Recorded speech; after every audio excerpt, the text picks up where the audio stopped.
Samá rovina a čierna zem. Tak toto vyzeralo pred vyše 200 rokmi, keď do Kovačice prišli Slováci. Boli to vojaci, ktorí strážili hranice. Dostávali aj pozemky pre domy, ale aj majetky, teda obrábacú pôdu a boli samostatní ľudia. Úrodná pôda zostala dodnes a čo je zaujímavé, zachovala sa aj reč. Počúvajte, ako nás do Kovačice lákal miestny roľník.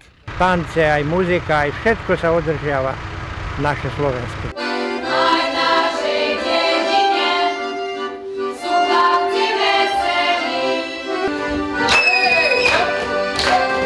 Ja som ani nevidel, aké má ono ohromné brucho. Pozri sa.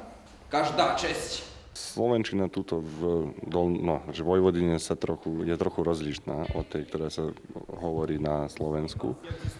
Je tam dosť veľa archaizmov, je tam dosť zmiekčených slov. V Kovačici žije necelých 7 000 obyvateľov a väčšina hovorí po slovensky. Človek tu má pocit, ako by bol doma. A pritom sme prešli Maďarsko a sme len pár kilometrov od hlavného mesta Belehradu. Mňa dušilo, mňa nedušilo.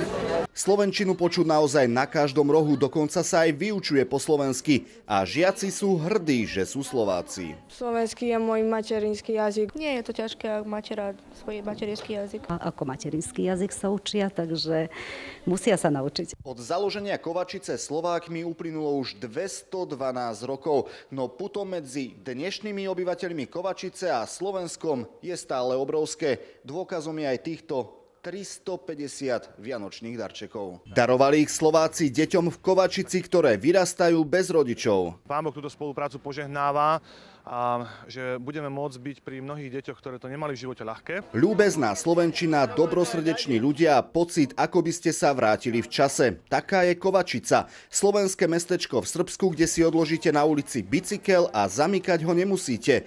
Jednu veľkú rodinu tu tvoria 4 národy. Slováci, Srbi, Maďari a Rumuni. Dobrý deň, milí diváci. Dobar dan, poštovani gledalci. Jó napot minden kedves nézőnek. Stimați telespectatori, vă dorim bună ziua. Žijeme v láske, porozumení. Teda tak to bolo aj predtým, tak to je aj teraz. Z Kovačice, Peter Ziman, televízia Markíza.